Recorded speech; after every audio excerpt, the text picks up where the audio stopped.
Hello and welcome to Clawful Evil, Probable Claws, a show where we discuss Wildbow's most gout-riddled work. I'm your conniving hostess, Kipos. And I'm your very villainous hostess, Vice Versailles. In this debriefing, we're covering chapters 4 and 5 of Arc 2, Retraction. Yeah, so what did you think about these chapters, Vice? Versailles? Vivi works Vivi? fine. But the main things that I had to think about were, the flashback looms large. Mm-hmm. We see a pre-Mia Carson, and the strangest and really quite uncomfortable most uncomfortable meet cute that I've ever seen. Oh, it's so good. But sometimes you run into someone on the job and you just have so much in common. Or so much to complement each other with, which is even better.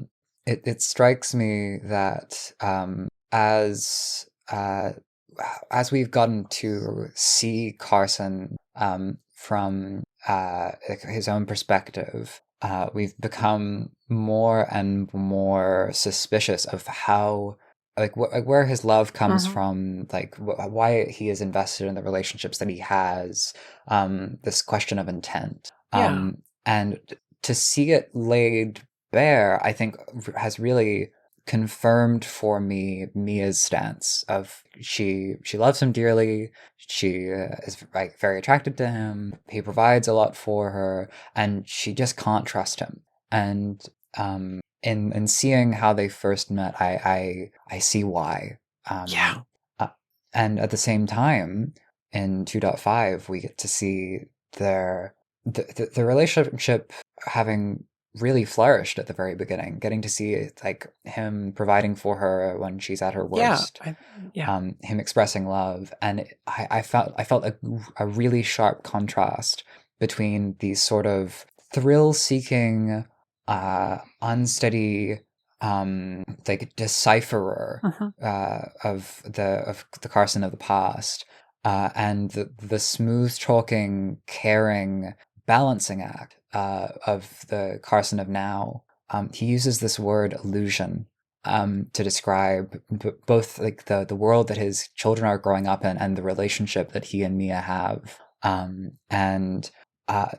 There's something so juicy in a man with a quiet and very surgical, or at least very almost cold mind. Maybe that's not quite the right word.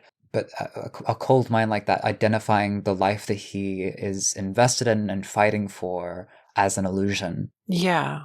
It's just it's so interesting. Wanting to uphold that illusion, which obviously Mia's talked about wanting to run to somewhat uphold that their current life, that illusion of their current life. Yeah, it's just really fascinating. What was your initial impressions? Of these couple of chapters? Honestly, people that follow my live read know that my initial impressions are oh my god, this is so tense. It's so fun. It's so tense.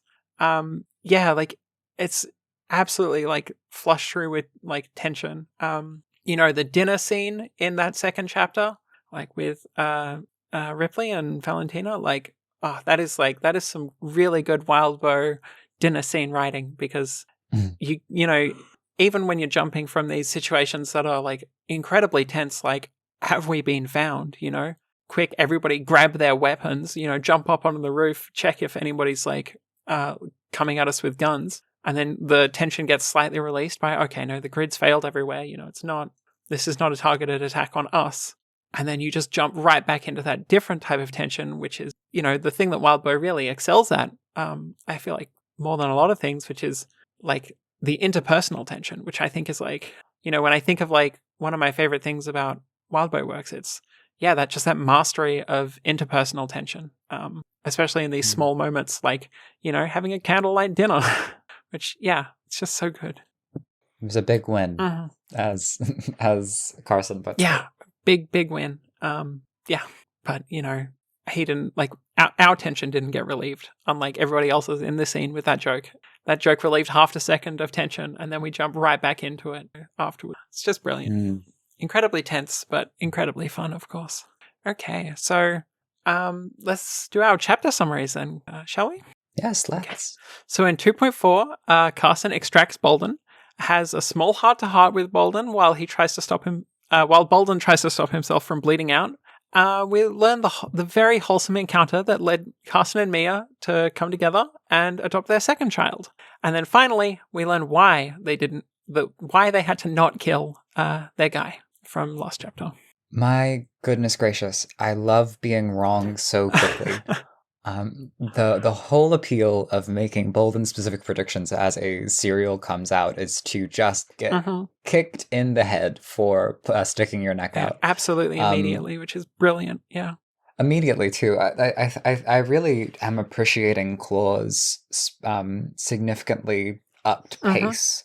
That tension you were talking about, because the reveals are back to back to back. At the moment that we can create suspicion, we have it satisfied. But last week, when we were speculating on how Carson might have known Tyr's biodad, because he did think about him in his internal monologue, I thought maybe it could be a complementarily benevolent thing, an act of respect for the deceased.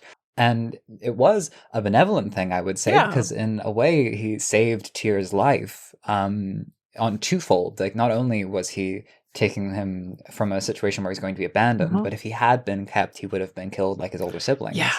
Jesus Christ, that pup was dark. Yeah. I was absolutely wrong that it was out of respect for that dad. And I find myself looking between Ripley and Tyr and thinking, I don't think it would be anyone that would take Ripley. I think that kidnapping as a crime of passion was very much a Mia thing and is very much of her character. It's certainly not a crime that people can just like up and sympathize with. But taking Tyr, I understand. I think just about anyone would. Yeah, I think so. And like, especially in that situation where you just cannot trust. Like, you can't really trust the government because it's clearly falling apart again. So, like, you don't want to, like, give this kid over to adoption or something like that because you just don't know if they'll ever be taken care of. So, you know, taking them for yourself and guaranteeing that you can provide them, like, a home and a family that'll love them. Yeah, I think it's really wholesome, you know? Yeah. And, like, it has kind of made, you know, Ripley to be, like, the one bad child kidnapping that they did, where obviously Tyr, it's like, it's super wholesome, and Valentina, like, it's really wholesome the way that they did it. And, you know, there's some sketchy stuff about, like, not trying to look for her mum at all, but, like, getting her out of the situation that she was in. Yeah, 100% reason. Yeah, and there was a lot that I kind of like pulled out of this chapter, or a fair bit that I pulled out of this chapter that I thought was really good.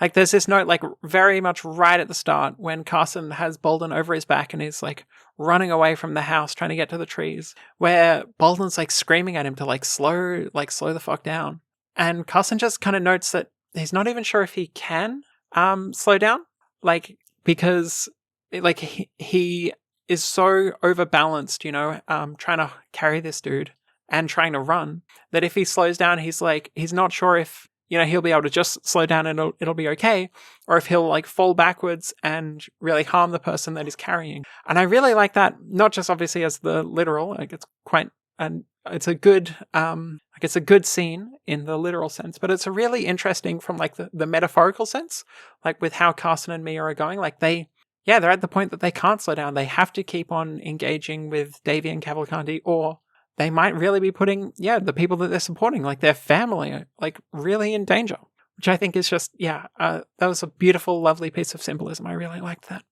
Okay.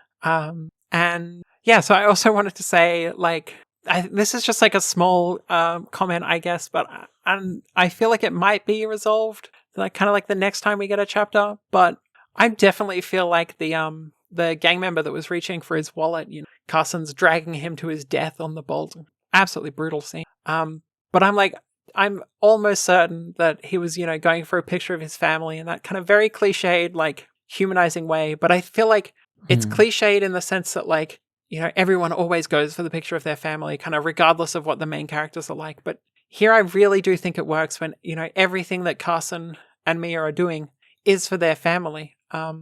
So then having that, like, that humanizing moment of this, but this mook that they just killed, showing that, yeah, like all of these people, like, because they've killed like 7 people now, I think, so far in the story, like in current time story that we just don't really know much about. Like, yeah. I would say that it's like throwing stones in a glass house as far as justifying the crime of taking and killing and breaking up families by protecting your own family, but it wouldn't be throwing a stone; it would be shooting a crossbow. So I think the metaphor kind of breaks down. So I guess that means that everything that Carson and Mia is doing is understandable and valid. I think that's where you're going with that, right? Yeah. Thank you so much for being on the same page as me. You're very welcome. I'm really glad we understand each other. So I don't know. That scene was like just that idea of like, what was he going in his wallet? What was he going for? I think is really interesting because, the only 2 things that I could think of are like a picture of or like a memento of his family or like, I don't know, like some kind of religious thing. And I feel like the religious thing just doesn't tie into the rest of the story that well. And I feel like, a picture of his family or some kind of memento from his family, I think would perfectly fit. I think when there was this on the topic of character death, there was some discussion about whether 2.5 is the last we see of Carson. If the room fills with bullets, he dies, and the next chapter is from someone else's perspective. And an interesting idea. From a Doyleist perspective, like the perspective of an author approaching a work, a lot of people argued that it couldn't possibly be the case because there's so much more to see from Carson, and all of these unexplored threads would be best explored by having him alive. So obviously he can't be in danger, and that's essentially an argument for plot armor. And we can certainly say that in the past for other serials, that has not stopped Wildbow before. But rather than getting into that in particular, I want to get into the topic of the way that death is used in stories. And here we have chapters filled with murder. First we have the monk, as you've been saying, but also Tyr's parents, and Tyr's parents are murderers. And in 2.5, Max and Carson go out guns blazing because dogs are being released onto the premises to hunt them down, and the things have escalated to lethal force.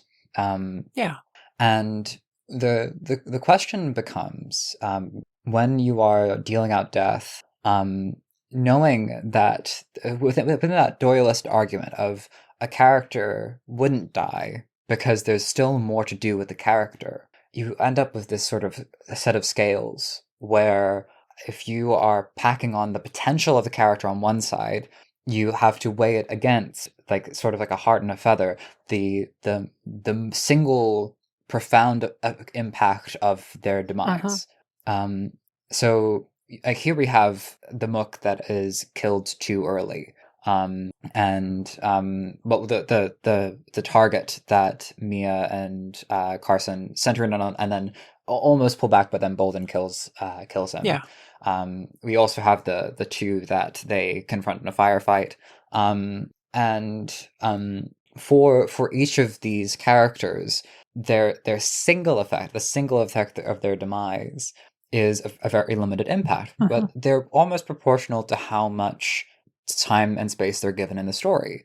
We have like the chapter lead-in from last week of 2.3 that is establishing this person's existence, and then one chapter later we have the pivot of, well, now we know why we shouldn't have killed that person because it's basically absolved Davy of blame, and Davy's now back out and about.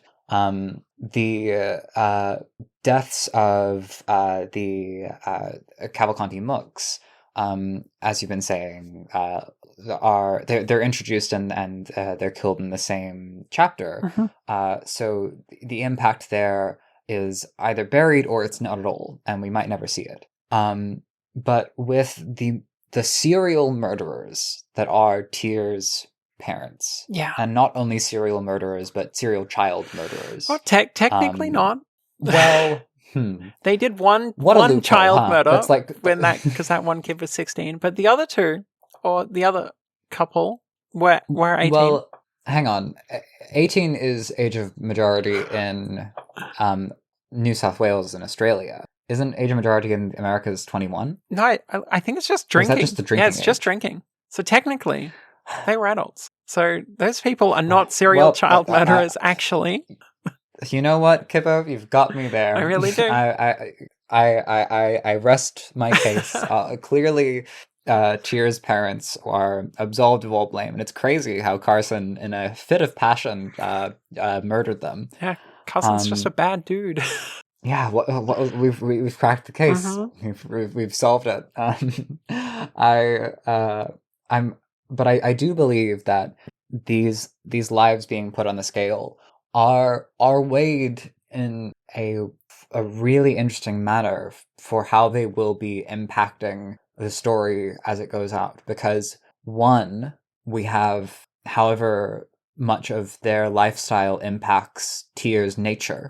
Like we have like the question of did being jumped out of a building when he was very young lead to any sort of ongoing harm?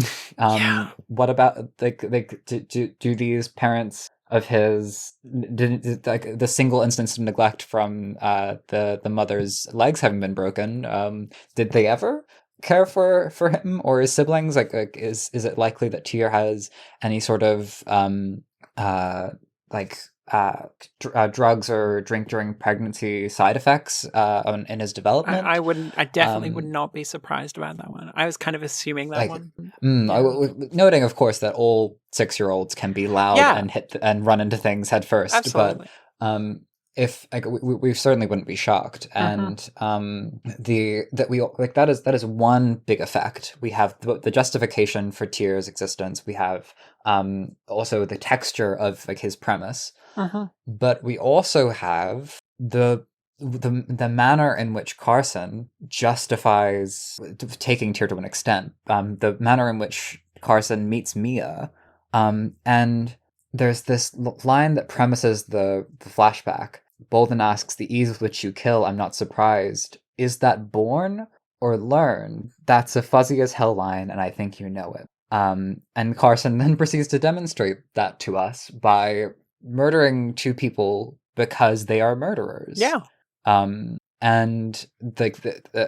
he feel like very Batman-esque. He is vengeance all of a sudden. He takes justice into his own hands and metes out punishment. And that is the pillar upon which all the violence that he enacts in 2.5 and 2.4 balances. He knows he is a killer, and his that he is capable of murder. And his introduction to it is in a significant way saving a child. Yeah, it's so interesting. Yeah, and I guess I will say just in terms of people that are like confidently saying that stylistically Carson wouldn't die in this point. It would be unsatisfying to a lot of plot threads. I feel like you really have to weigh that up with like how much tension would be brought to the story by having the character that Mia has relied upon for the last couple of years, and we've seen so many times now, like how much she needs him, like how well they complement each other. And then if you take that away, that is some fucking fantastic like breeding ground for just narrative tension, and seeing how our characters evolve from having this rock for them taken away. So I'm not saying I want him to die, but I am saying no that it would be interesting for the story if he did.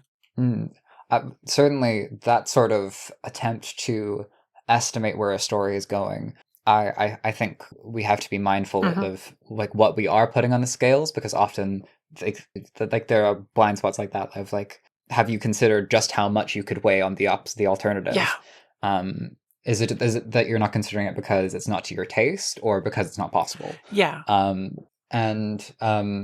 was having a fascinating discussion with a close friend of mine about what would happen if Carson died. Like how Mia would react, and we know that she's been fixating on leaving and trying to escape. We also know that she's burned herself out pretty severely and it needs to be in recovery.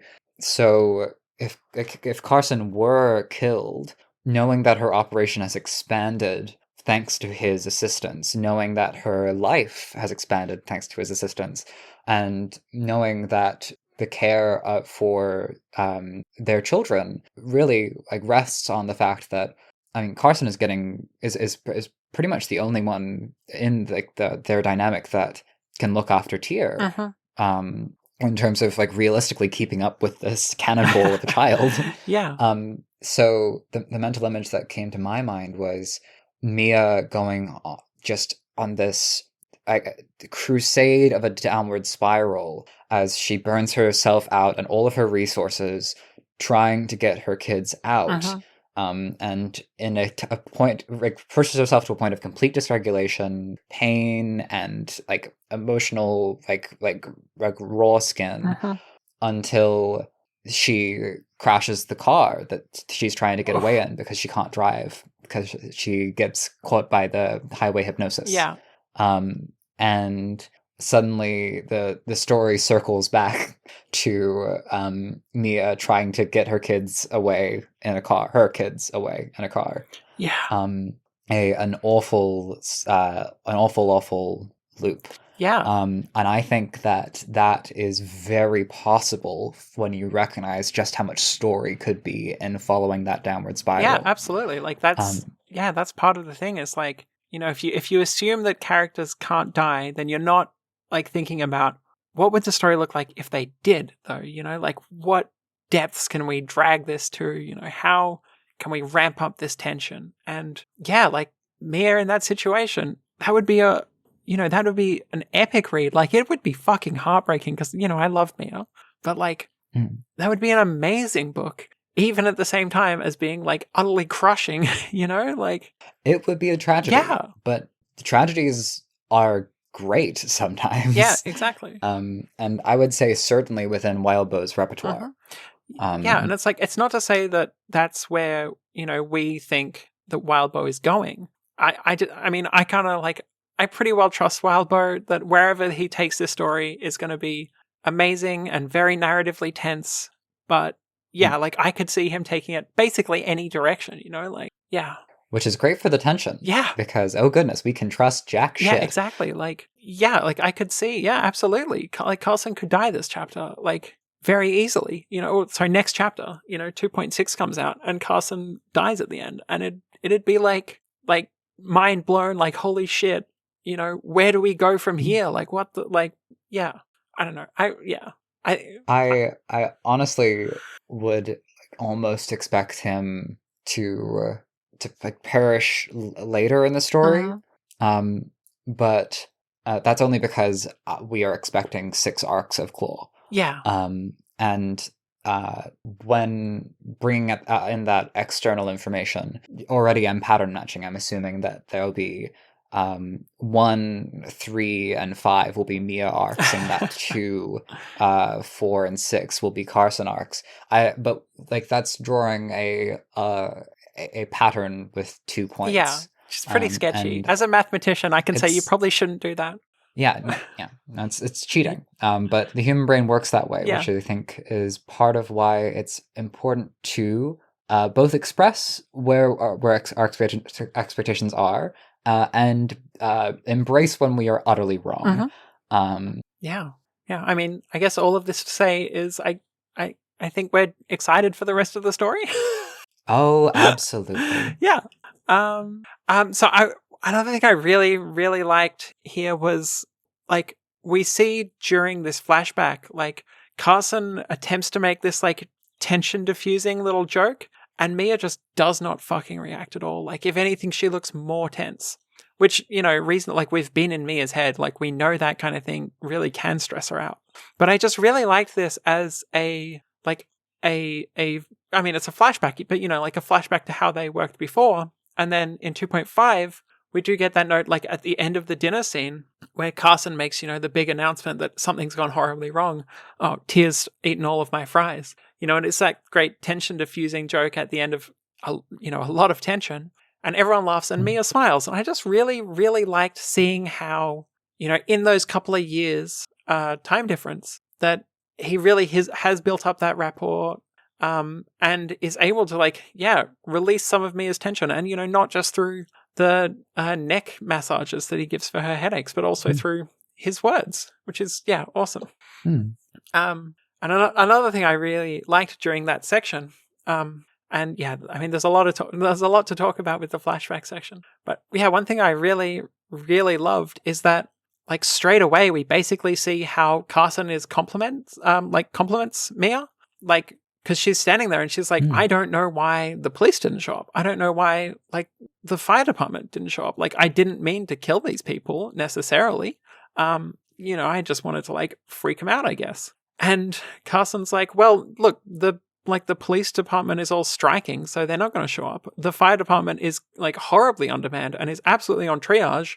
They're only going to show up if things look like they're going to burn down a city block, and this is contained. So they're not going to show up. So they're just going to burn to death up there, and nobody is going to come and look, basically. And I just really liked that, that sense that already we see how perfectly Carson slots in to Mia's life and how she runs things, just how well he compliments her. And he's talked about it a little bit with Highland, and he will talk about it a little more with Highland. But I thought this was just the perfect example that just kind of naturally already, he compliments her. I can't think of a better way to say it than that. And if I may pun, you may. He also tries to compliment her, and it doesn't work. It does not. Not yet. He finds her very striking in this initial section. Apparently they have a mutual affinity for seeing people be parental as far as finding that attractive. But he's also just plain shocked by her body, which is so fun. Which I think is hilarious. I think that's possibly the funniest reaction that someone that isn't particularly lustful could have. Yeah. Or they're just like, hang on, I'm not even shopping in at this mall, and you're giving me the most expensive item. I'm not even that interested, and this I couldn't ask for anything else. And he's just sort of bemused, which is it is a section that really, when I first read it, we have Mia's offer as she assumes that Carson, it's a bit unclear, and Carson does nothing to clarify, and I found that really uncomfortable. It's obvious that Mia is under a lot of duress, just from seeing a child in peril. And he doesn't go I'm just going to make sure this kid gets to an orphanage, or he never clarifies his position. He after the sort of offhand comment of are you sure that you're going to hit me and not the baby? She seems to assume that it's a hostage situation, and things escalate from there in terms of what she thinks is necessary. But then as they shift over the course of the scene, Carson goes from this really uncomfortable, unbalanced strategic position where Mia feels very desperate, to her being comfortable enough to go to sleep, and as peers being able to get back to things in the morning. Which was and that is I think it's a fascinating foundation for a relationship. I can see why Mia would never trust this man. Yeah, absolutely. Because as far as the premise for intimacy goes, bad vibes, red flags. He could have said, "You don't need to fuck me to have the baby." Yes, that would be a normal human person thing to say, and that would be the normal human person thing to say. But because he wants to understand her, he lets himself win this the conversational gamble.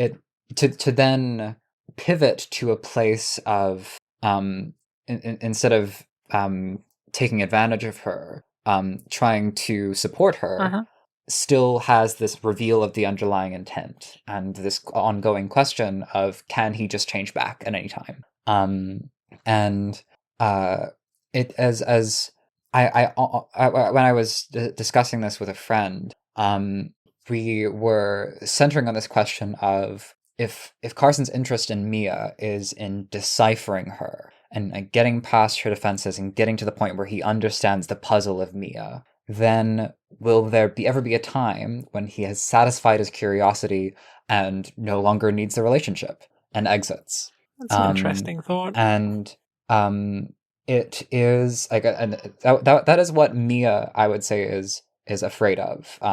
She doesn't trust him for that reason, that she has seen that versatility from him, and that she recognizes that his intent hasn't always been pure. But I mentioned it earlier, his mentality of it as an illusion, the life that they have, but both like the Ripley and Tyr's illusion that they are normal kids, and Mia and Carson's illusion of their relationship, to frame it in his own head as an illusion and then act to maintain it, reminds me of the rerouting that he describes as Mia having undergone due to her brain damage. He has rerouted his will to decipher and manipulate and investigate this person and this relationship into a constant vigilance to maintain it. And even if there is a part of him that perceives it as ephemeral, as a performance, as something that he is doing on purpose, as opposed to something that he must do, he's still doing it. And of course, at the start of the arc, we had that question of in 2.1, like he has these justifications for himself, but he also has a need for a place to stay.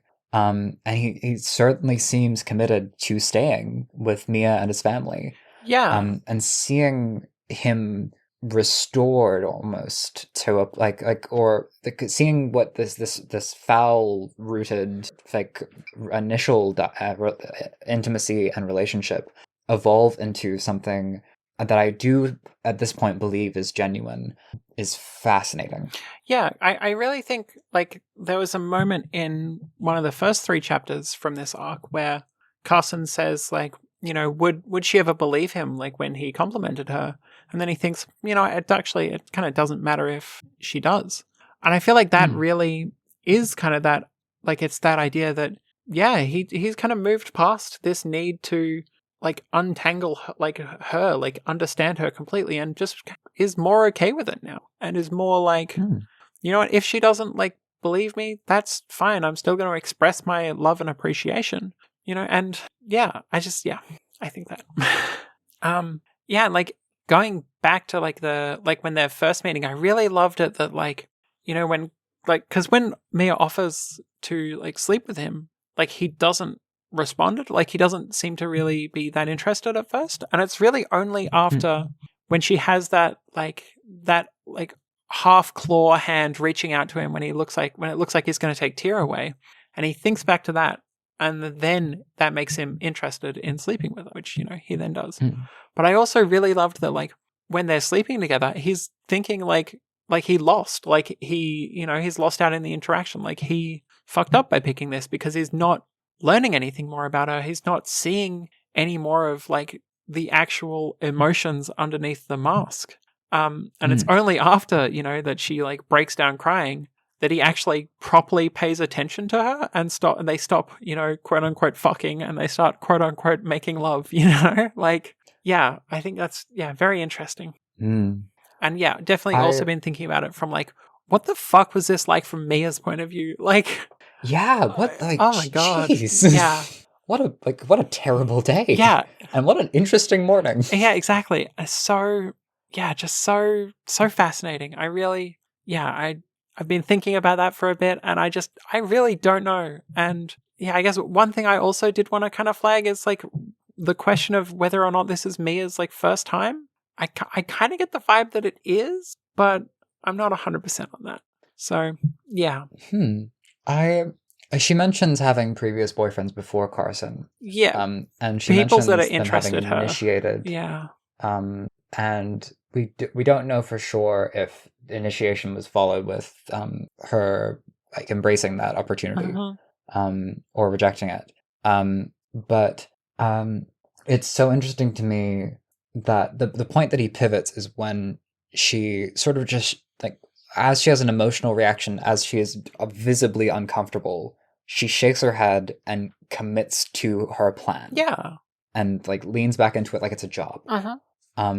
And like that was, I think that was the peak of my discomfort. That's where I was fair. like, okay, Mia does not want to be doing this right now. And like that's like significant duress. And that it is at that point that Carson changes gears, and that he then leaves her alone when she goes to sleep. That it's we come away from what I thought was a really extreme precipice of like this going from something that is a borderline or like a significant degree of bad to something like sincerely hurtful. But we work our way back and rehabilitate from it, and still have this place of like, I understand why Mia would never trust this man fully. Yeah. And I feel like if it had been written a bit differently or gone a bit differently, this would be a content warning for the nature of the work, because it is like very heavy materials that are being very carefully handled here. Yeah. But the thing that jumps out to me about 2.4 more than anything else is the fact that Bolden reflects on his body and calls it a sewer. Yeah. Says that the reason that he doesn't want to share it with anyone isn't that he isn't interested, isn't that he isn't necessarily... It's not that he doesn't have the capacity. He doesn't say like, oh, I wouldn't want a girl, or I've never wanted a girl.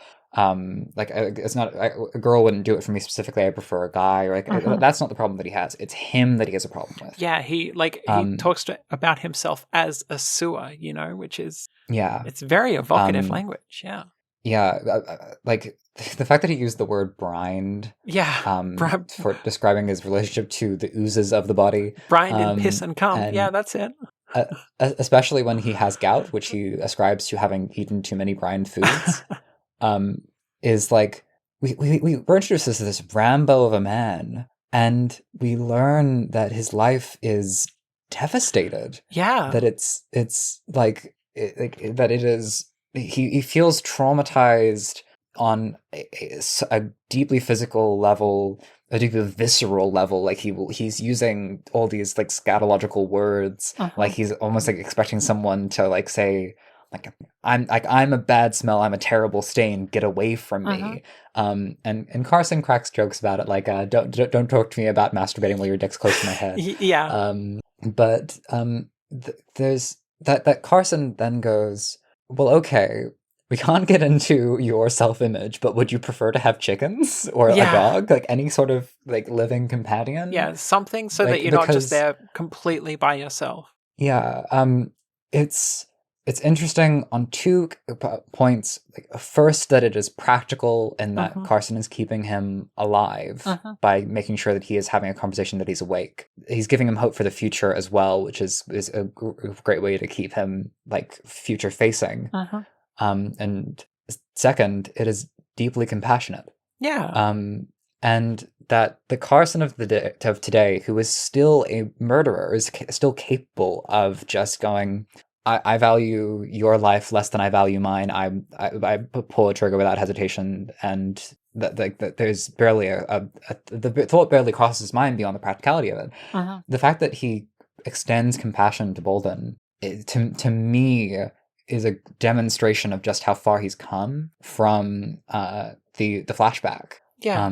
From seeing this stranger really as something to decode and hack, practically speaking, to something that he is willing to offer extra effort just to make comfortable and better and well. Yeah. And that is the pivot that he took in that moment. Yeah. Okay. Do we want to talk about 2.5? Absolutely. In 2.5, while Mia is nerfed by a flare-up of her brain injury, Carson is making dinner with the kids when the power goes out. In crisis mode, the family has a civil candlelit dinner. Ha ha. Ripley comes out as old. Valentina stumbles into building an overall rapport. Ha ha. And Mia manages not to rain on their parade. Carson goes to check on Max, who just received an alternative offer. Sensible of the dangers of routine, our ADH dad takes this window of opportunity to get to know the veteran better. They commiserate over how hot Mia is, and of how much the world is burned down, only to get caught in a real firefight. You can tell that I wrote this. Just shout out to puns. Let's yeah. Oh, such a fan. Such a fan. Same. They are my primary vice. But of course, if I'm telling them, then vice versa, you can tell them as well. Okay. Yeah, 2.5. Yeah, look, I know I said this before, but like that dinner scene, the tension is so good, and like especially with Mia being like almost completely incapable of like communicating at that time, as everybody at the table sits there and watches as Valentina is either like completely getting ready to tear Ripley to shreds, or if she's gonna help her like build her up. And, you know, because of Valentina's background and everything, we kind of assume that it's going bad, and like it's really nicely that it goes well. But I just can't help but wonder again, like we saw in the first arc, the way that Mia, like for a moment, regretted helping Valentina when she was asking for her mum. And I just have to think to myself, like, is Mia sitting there going like, holy fuck, I shouldn't have brought her in. Like, she's attacking my other daughter. Like, you know, was this the right thing to do at all? Now, Valentina, you may be the eldest, but you don't have seniority. Exactly. So yeah, such good tension, and like a really interesting question to me is like, what is Mia thinking there? Like, is she like worrying, or is she like regretting, you know? Yeah, and look, just shout out to that joke that Carson makes. Not only is it genuinely pretty funny, yeah, it's that excellent like follow on from the joke that he failed to make in the flashback from it, which is just it's so good for their relationship. I really like it, you know. Okay. Did you have anything to add about 2.5 in particular? The big thing that looms for me, first of all, Ripley may have just come out here. She expresses it as joking, that, and of course, gender expression needn't lead to a transition.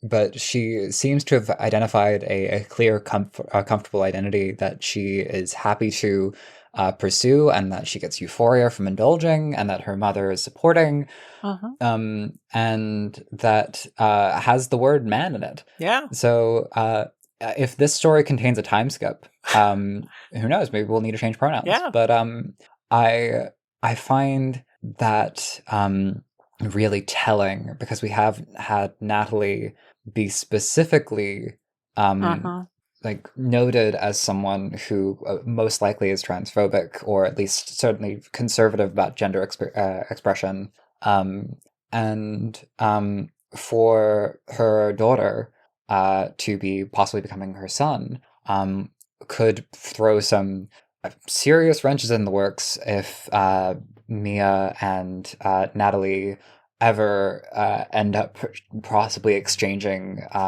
custody. Yeah.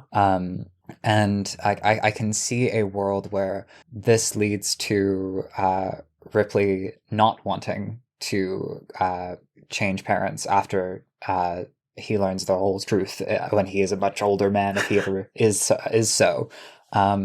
It's also a really cute conversation to be having, because when we first get a picture of what Ripley's weird, quote, friends look like, I was thinking back to the proto forms of the friends that I have today.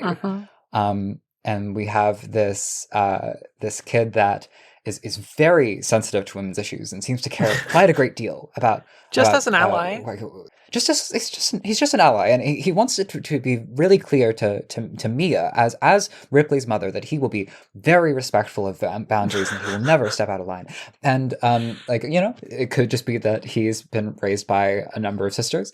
It could also be that once this person is of age, he will count himself among those sisters. Yeah. Maybe she's just being a good ally. There's there's also theater kids there, and that is where we congregate naturally. Like, yeah. So It's the gay group. seeing Like, seeing Ripley being like, as Ripley is on the cusp of being a teenager, like just discussing what may be like the self-image that leads in Ripley into adulthood, as just a joke between friends, and like being in a supportive environment and being able to voice that at home, is like, well, we talked about what's worth, like what the stakes of the story are, and it's the things that are worth protecting. And here we have Ripley's happy childhood leading into possibly a fully supported evolution into an adult, and that this conversation at the table goes well, and that Ripley's mother is supporting the fashion choices and providing for Ripley is so sweet. It's so good, and it really ratchets up that tension.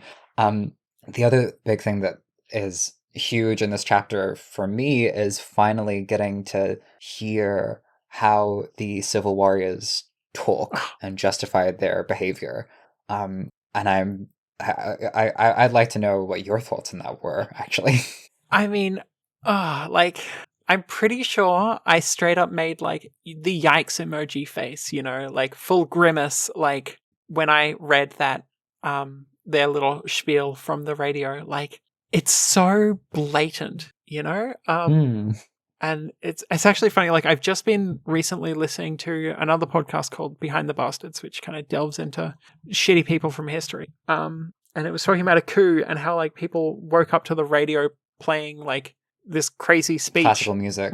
No, that's V for Vendetta.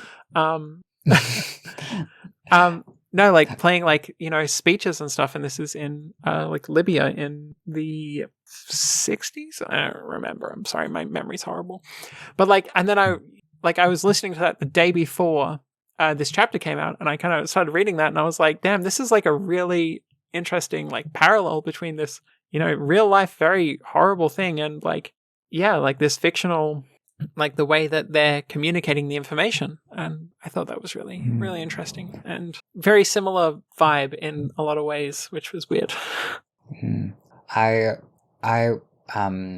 things that I have studied over my life touch on the real history of some of the world's greatest tragedies, and the behavior of let's say antisocial groups to cast a wide net over crimes against humanity, organized crimes against humanity, and I would love to take this chance to talk about jargon and dog whistles.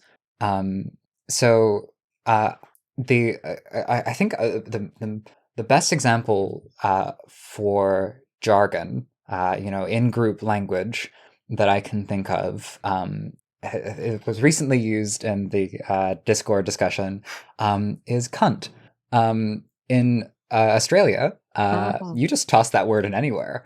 It's an expletive, but it's also just a bit of spice, and it's normal to say. Yeah. And if you're queer, cunt stands for charisma, uniqueness, nerve, and talent, and you serve cunt, and things get cunty, and it's this word that is supposed to mean like sensuality and like being sexually like provocative, not necessarily sexually like available, but just like splendid in that manner.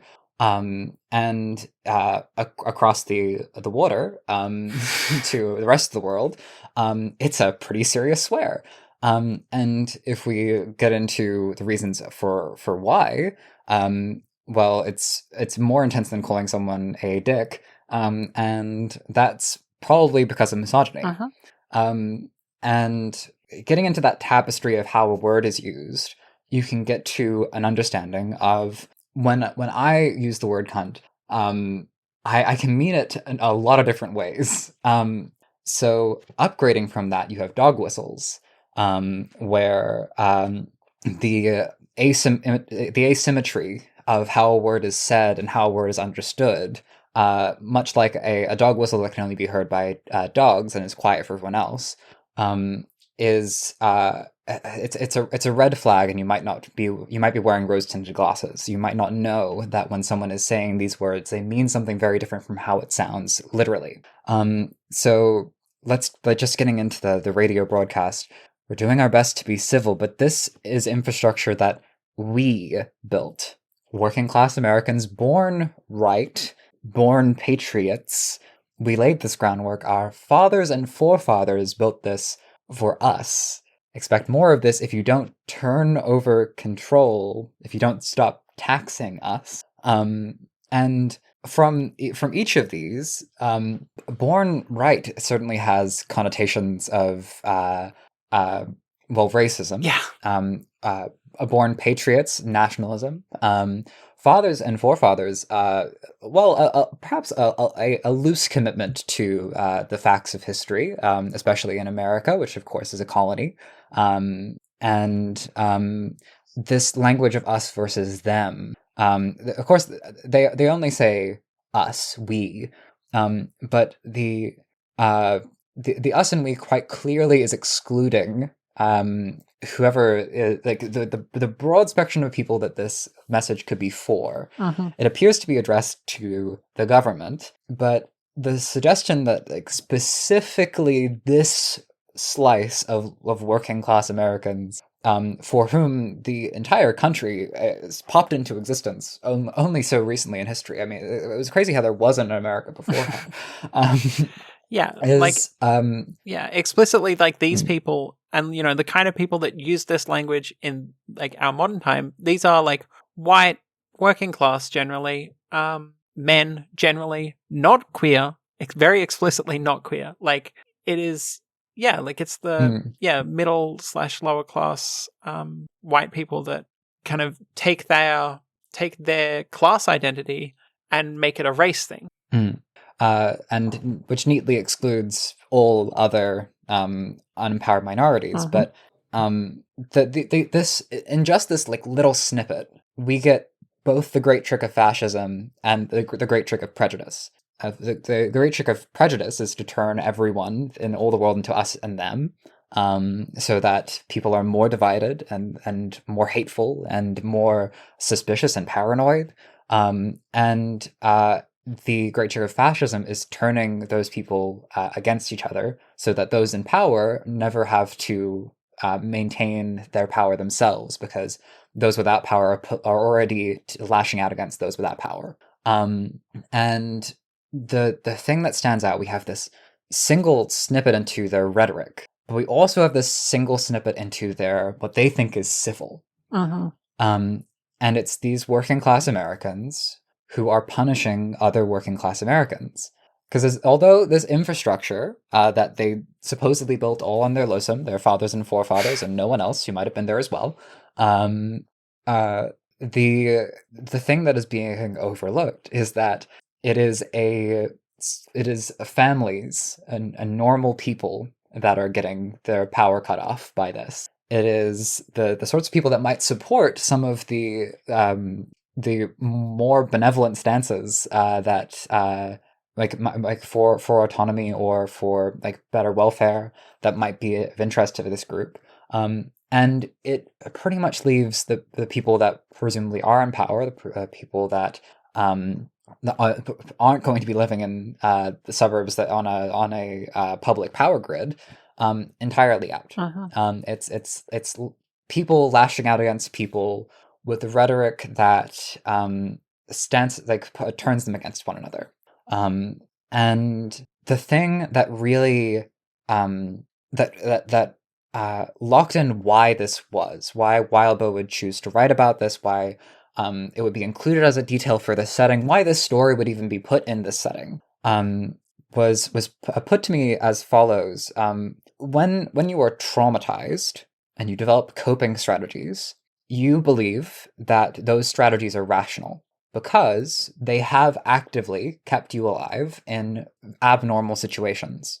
And it means that you can't go back to a more normal situation or become more peaceful, because in some way your ability to cope and to live will lead to those scenarios reemerging. You'll stay in that environment. Mia and all of her internal monologue is addressed to her kids and is sort of codifying the trauma that she experienced, the paranoia that she experiences, so that someday they could be the same sort of criminal that she is.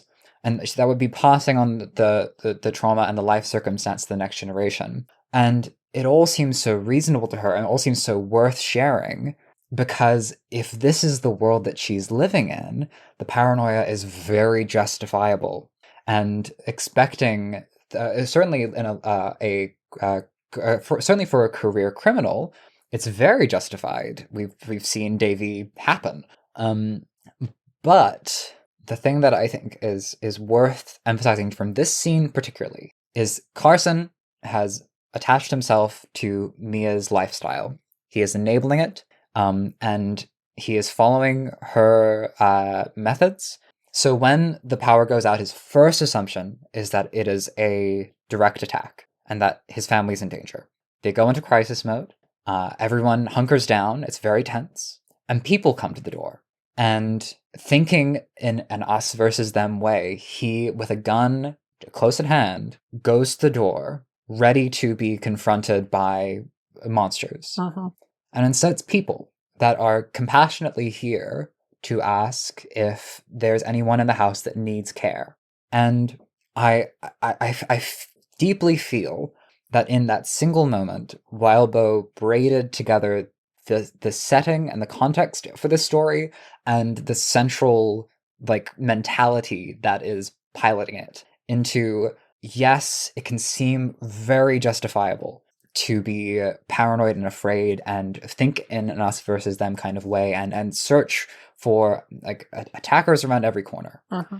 And it can be a matter of survival. It can be sincerely necessary. And that mindset will wall you off from the world of peace and the people that are at peace. Here is these compassionate people that are reaching out for just neighborly goodness to check if there is anyone that needs help within the Hearst family household. And Carson meets them gun in hand, and he's very tense and they're very afraid. And though it seems justifiable, because of the lifestyle that has adapted to this world, because of the way that, because of Mia's mentality, in a major way, the life that she has built within it, which resembles the hostility, that mindset of paranoia that is being broadcast by these civil warriors, neither can reach a place of community and peace, because here is the civil warriors striking at just indiscriminately at people that are entirely undeserving, to demonstrate, to loudly shout their perspective, and in so doing overlooking just how many of those people might be worthwhile people to know and possible community members. And just the same, if Mia and Carson weren't career criminals and the blackout happened and had nothing to do with them, their family might not need to be as afraid. Yeah. So that here is trauma perpetuating trauma. Here is a rhetoric that perpetuates a rhetoric. And I'm interested to see where it goes, but I think it's a crucial foundation for the story as we go forward. Recognizing when the attitude that brings you forward through life and helps you survive it perpetuates your circumstance. Yeah. Very well said. I have a lot of feelings about this from Worm, which engaged with related ideas and the central theme of trauma. And with our protagonists as they are for Claw, I think it is, and the world building as well, as I said. Uh-huh. I think it's very relevant. Yeah, no, it feels very relevant. Yeah. I do want to talk a little bit about Mia. And this is maybe something that was more relevant in the first arc, but I think we've seen a bit more of Mia from the outside now, and so I think it is still relevant. At least that's the excuse I'm making to talk about it. So, Hey, what are we here for? Yeah, so I hope everyone's okay with that. But anyway, yeah, this came up in my live read a bit where I kind of talked about Mia being someone that's very vulnerable, especially to these, like, the older men that she talked about in the first arc, who were really just like looking to sleep with someone who was young and a mother. And yeah, I just really want to like dig into that vulnerability that she has there for a moment, because like she is vulnerable, or she was vulnerable anyway. She's a bit better now, but she was vulnerable in the sense of being, relatively young, and a new mother, even, if she was not pregnant. But yeah, relatively young, a new mother, and being in a new city and being very unmoored from everything. And, that does make you vulnerable already. And, she didn't have any friends, at least we kind of have to assume, because as far as we've seen, she's never had any friends since the fall. It's just Carson now. But yeah, I think that, there is that vulnerability there in terms of her material circumstances. But then there's also, and like this is something we've seen a bit with Carson, and we saw it in Mia's own head, but we see from Carson that he notices, is like her reaction when she's complimented, I think is such, like, it's interesting to dig into, because every time she's complimented in her own head, she's just like, oh, shut the fuck. Like, obviously I'm not, I'm not smart, I'm not good, or whatever. And from Carson's point of view, like, he notes that when he compliments her, like, she can seem frustrated or annoyed or upset. And like, that is such, like, just for like someone that is, abusive, like that is such a, like a green flag for them, because you are like in that moment, she is really showing that, like, how her own like view of herself works, and the fact that she doesn't think she's all that. She thinks she's, pretty shitty, or like, she thinks she's kind of dumb, and she thinks she's not worthwhile, And so in that sense, like, and a lot of the time, much like Carson, like, people that prey upon people like that, like people who are abusers, have a good sense for that kind of thing, and are quite good at being able to, pick up on stuff like that, where, if someone hears a compliment and their first thought and their first reaction is, to roll their eyes, or, just deflect rather than accept and say, oh, thank you, that's, nice, yes, I am quite clever in my own way, yada yada. But if they say, like, shut up, like, obviously I'm not, like, yeah, that is just such a, it's difficult to word this one. But yeah, like, it's such a, like it's a green flag for people who are abusive, because it's, it's signaling to them that this is someone who they can convince is beneath them, in that very, like, what's the thing men do sometimes? Do you mean the pickup artist?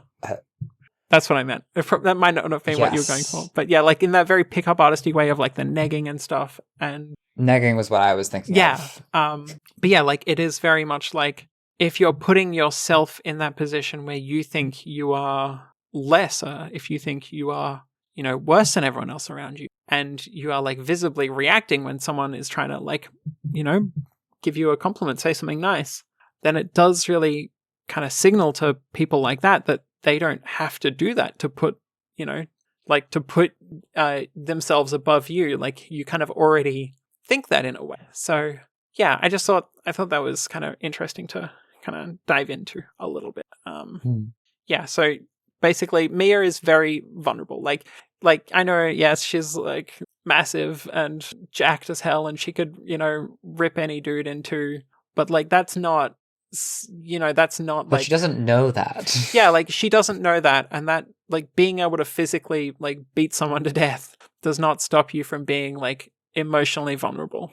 Yeah, it doesn't stop you from saying that you're not all that. Yeah, exactly. And like, obviously from our outside perspective, like, we know Mia is hot as fuck, and she's awesome, and she's so smart, and she's amazing. But yeah, from her internal perspective, yeah, she just doesn't think much of herself, really. Like, she doesn't think she's worthwhile, which is, it's really sad.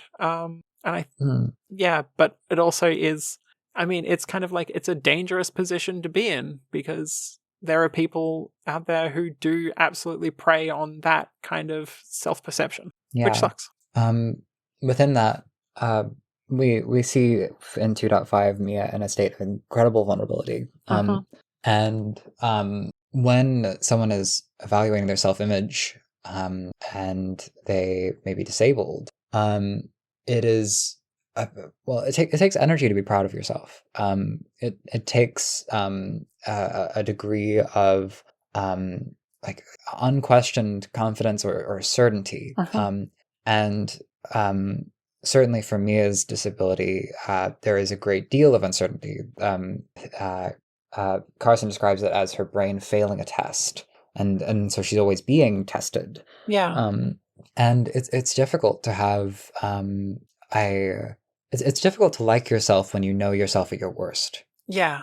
And I think I don't think I would believe it if Mia said to someone like I've got I need to forgive myself for my failings because I'm the one classifying it as failings, and I'm the one setting the expectations that I need to succeed by. And it's a self-fulfilling prophecy where I am pushing myself too far and like past the brink, and then I hold it against myself for breaking down. If she voiced that, which is the sort of self-awareness that you would need, and the quite high energy argument for your own self-confidence, if she said that, I would think that she had rehearsed it. I think that she'd be trying to get someone off of her back, and she would still think, but I'm dumb. Yeah. Like I'm inside this brain and I know it's stupid. Yeah, no, exactly. And but it's really quite heartbreaking because that sort of negativity, well, it doesn't do good things to a person's behavior, actually. No. It is a negativity that seeps out. If you maintain in yourself that you are a bad person or a person that is not worthy, it's a lot easier for you to believe that other people aren't worthy. It's also a lot easier for you to believe that specific people are. You're talking about the waving green flag, the sort of like plane landing strip flag of her not being able to take a compliment for abusers. When someone doesn't approach you as a peer and you have that sort of mentality, it becomes much easier for you to slot them in on a pedestal and hold them to mythologize them and believe that they are capable of greater things. Whereas we know from Mia's perspective that she classifies 90% of people as just idiots. Yeah. And again, it's that same attempt to separate the world into an us and a them, or in the case of Mia, she might not voice that she feels on either side because she doesn't have that certainty to feel that she is.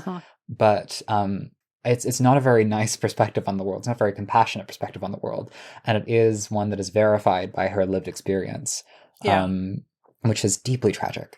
Yeah, it's tragic and heartbreaking, I think, is the two ways to describe Mia's self-analysis.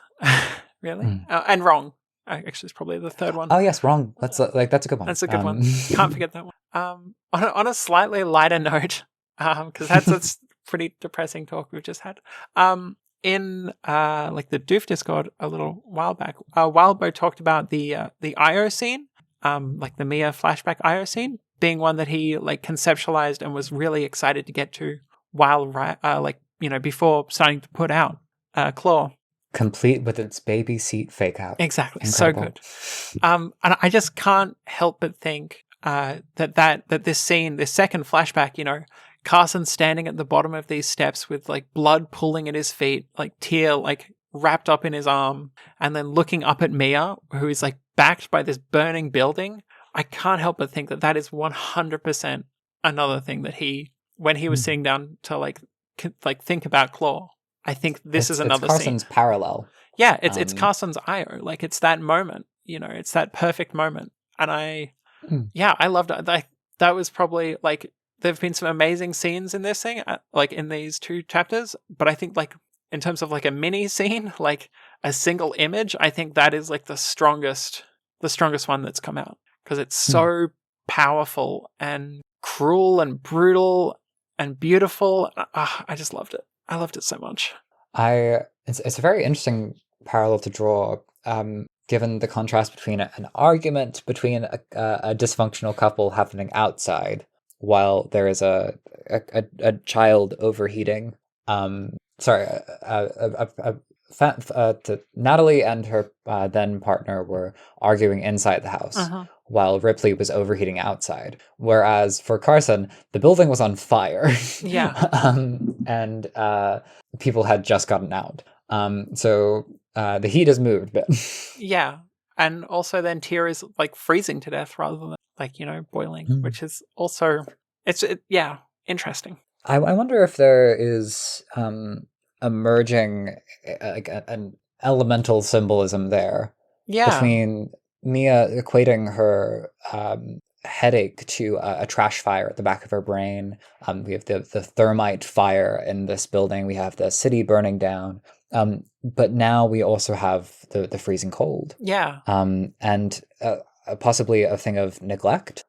Whereas the trash fire is sort of an intentional harm that is encroaching, something that demands attention. Yeah.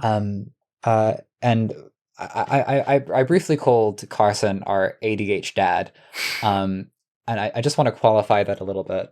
Wildbow does not typically approach characters with a specific diagnosis in mind, because of course many people who might in a clinical setting be given a diagnosis might live their whole lives without one.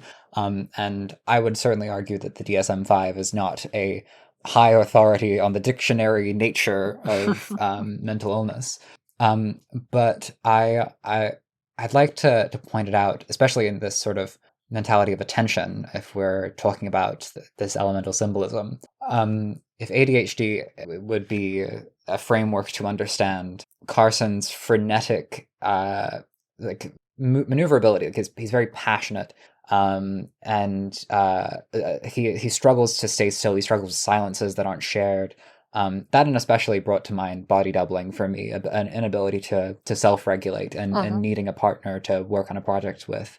If you were going to focus something down, to have a building that is on fire, that he had intended to visit, but is burning down, and have a child freezing in the cold.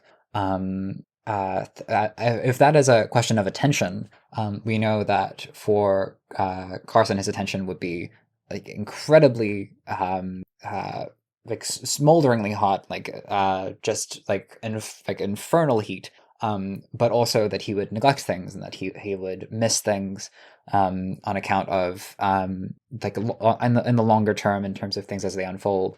Whereas here we have Mia and Ripley in the Io scene, and Ripley is overheating and is demanding attention, and being ignored willfully, despite also being the topic of conversation. And it is Mia that chooses to act on that much the same way that she would act on her headache. Whereas she then, in so doing, avoids the house and that conversation inside the house, neglecting that instead. And we've talked about how they're complementary. I'd be interested to see if this heat as attention through line continues. Because, if winter hits, we'll certainly have something to read into there. Yeah, absolutely. Yeah. So, did you want to talk about timelines? Or the timeline? The timeline. Star Rabbit on the Parahumans community Discord suggested that this might even be an AU of our world. It's the same year. It's 2024 there, but there's a divergence point that increased the rate of escalation for things. But with this Twin Dominoes reference, this conversation between Carson and Max, we might ask if Carson was a kid in 2001, if he was like 5 at the time, because he says that he was a kid. So maybe he's 35 or so now. It could be the 2030s, maybe 2031. And this idea that things just continue and militarize, and like Max's situation becomes a standard one of there being multiple incredibly disruptive tragedies. That the Super Bowl and the Pentagon get listed is very high tier for both the public sector and the public community. Actihol and Cheklem, we don't know anything about yet. The curse research said that Cheklem is a word in another language, but it wasn't anything in particular. And Actihol sounds sort of like it might be a brand, but even if we don't get an explanation for what those are, this world building of if it is our world, just this last decade or so of back to back disasters. Of people militarizing and the dog biting its own tail, as in the government making more and more watchmen until it's just sort of a great circle of people holding guns to each other's heads. So it's this true escalation of the war on terror. And the thing that stood out to me about that frame was that when we first glimpse even the first piece of this, before the conversation with Max that provides us a couple of names to draw out this timeline, and of course Carson's age to give us a bit of grounding, we see Mia's mother as she watches the TV and then is bound to the couch, which I just like to note, like there can be many reasons that someone is couch bound. We don't really know her situation, and I don't think that Wildbow would be using her weight as a way to say like, oh, she's like the old lazy, fat and lazy combination. I don't think that's in his repertoire at all, and I think he certainly undoes that association in 2.4 when the larger father is uninjured, because despite expectation, and like sort of pushes it back against that mentality a little bit. And of course, like Mia's body type is very against that, but her mentality does contain some of, I think, that fat phobia because of how she maintains her body. Making that more of a character thing than a authorial perspective, I think is very neatly done. But on the topic of watching, Max says that his family made him watch as all these things happened. And then when the mandate, capital M, dropped, he was convinced, and so he went overseas to fight. And I would say if you have a war on terror and you have a great circle of guns pointing at each other's heads, the problem is the fighting, and the fighting escalates, and you have more last lines of defense building more and more agencies. And he gets disillusioned, and that's when he leaves. But the having touched on this situation with a very first time we see it early in the story, it's Mia's mother watching but not acting, as she does with her daughter. And now Max was watching, was being made to watch, made to pay attention, until he couldn't help but act, and then found that the action that he had been fed was not the solution. So I am providing these, I'm outlining these specifically in regards to what we were talking about earlier of we have the civil warriors and their line of action, which is like they believe that they know exactly what's happened. They've certainly been made to watch in their own way. And now they are fighting, but they're fighting the wrong people. But we also have the protesters. And they are like, we don't know how much their fighting is violent. But they aren't just watching. They have taken an alternative action to picking up a gun. And we also have the people that compassionately come to check in on the Hearst family. And I believe that what is being outlined there is an alternative. A compassionate action instead of a fighting action. That within the trash fire of that is the planet, with its guns pointed towards various heads, are people putting out the fires, people trying to undo the damage. I'd be very interested to find out what characters end up in that group, because We have our criminal characters. We have our civil warriors and our protesters. We have the compassionate neighbors. We have the Cavalcantis. We have the private police, and we have the attempted government that is still wobbling back and forth. And if among them comes a solution to start demilitarizing, as it were, putting things to peace, as opposed to more aggressive actions, begetting more aggressive actions. That would certainly feed into what we were discussing last week of punitive and rehabilitative justice, just taking place on a wide contextual setting scale. So eyes are up for there. Yeah. Okay, one thing I did notice in the Doof Discord is a user Spinagon raising the idea that the Cavalcantis are actually working with the Civil Warriors, which I thought was a really interesting little bit of speculation. And I definitely see where he's coming from, where if the Civil Warriors have access to the infrastructure of the city at the moment, then tying that in with the Cavalcantis and looking for, Mia and Carson's secret bunker. Yeah, I think there's something there. That would explain how they got a satellite. Well, I mean, we do know that Mia has been using satellite, a lot of satellite imagery.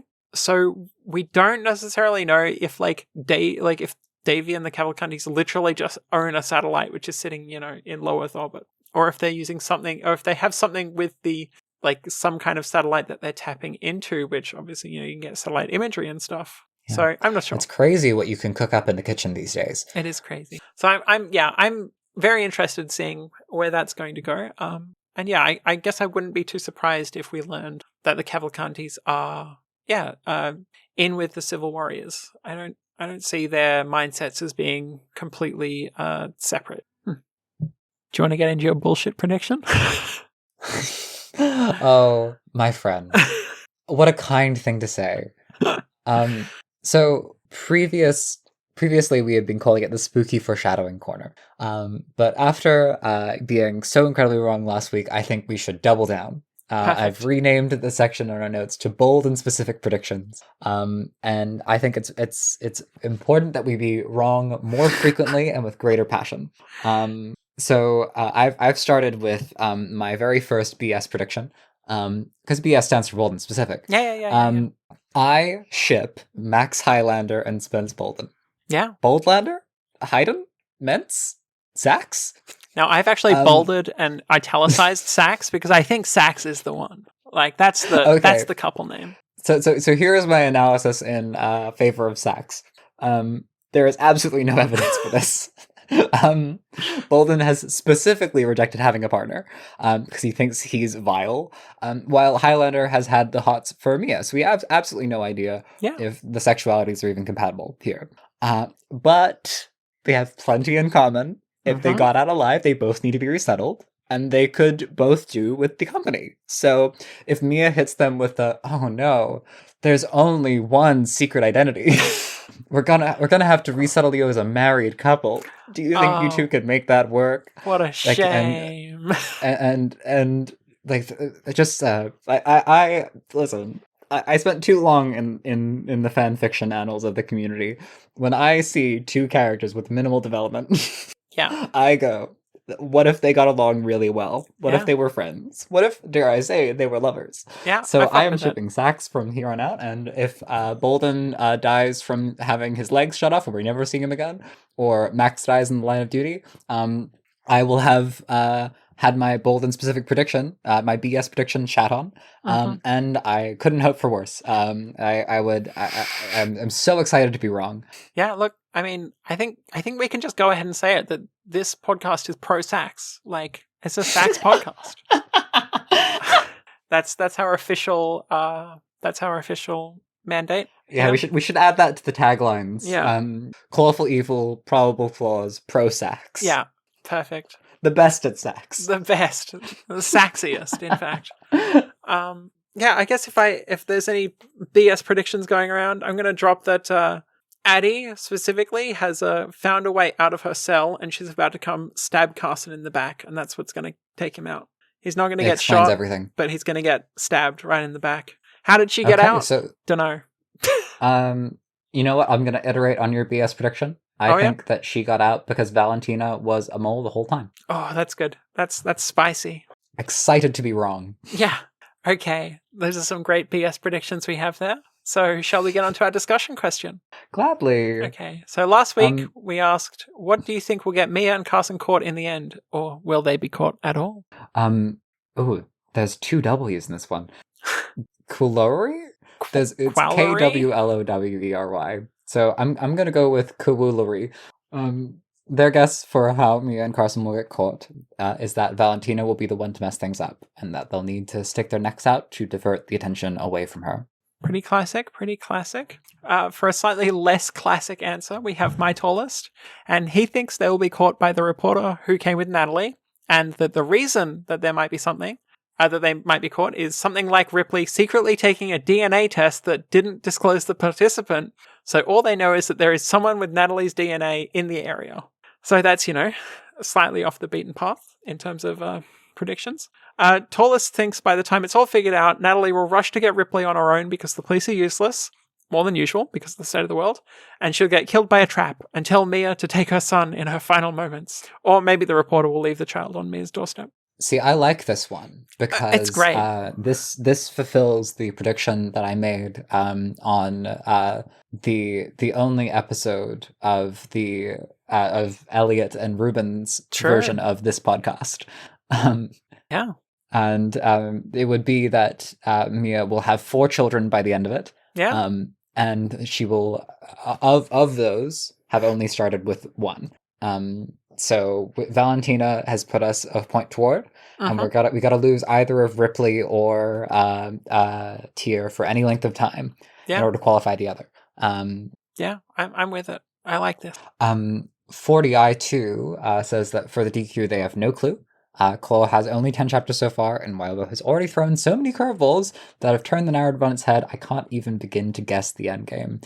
They kind of hope it will be centered around the issue of the family, but it could be something we haven't even seen in this story yet. I appreciate this open stance, and I think it's very reasonable and sensible. And I invite you to be less reasonable and less sensible, because it's fun. Yeah, I think if I had to answer the discussion question for this one, I probably would have said basically the same as 40i2 here. Like, I don't know, something. But then also sometimes it's fun to make a BS prediction. That's all I'll say about that, I guess. Belag Tal says the police force will crumble due to social upheaval.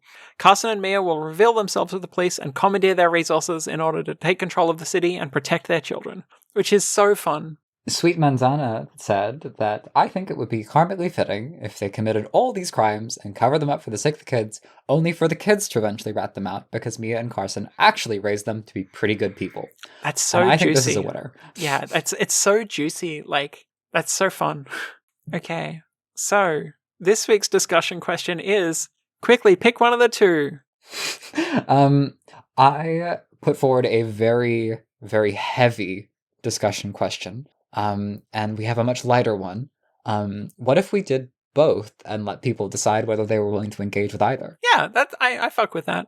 Okay, so for the heavy one, which I welcome you to avoid, what would be your priorities if our world ends up where Claus is?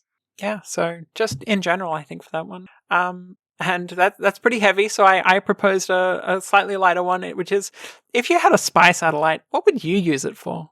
Now, that's the question I want to answer. Okay, so that's the end of our episode. Yay! Check out Wildbow's Patreon at patreon.com/Wildbow. This is his operation. We're just mercenaries. And please give us a rating and a review on the podcatcher of your choice. If you want to chat to us about the show or follow along with live reads, check out our channel on the Doof Media Discord. You can find the invite link at doofmedia.com/Discord. All right, well, thank you everybody, and we'll see you next week. Catch you later.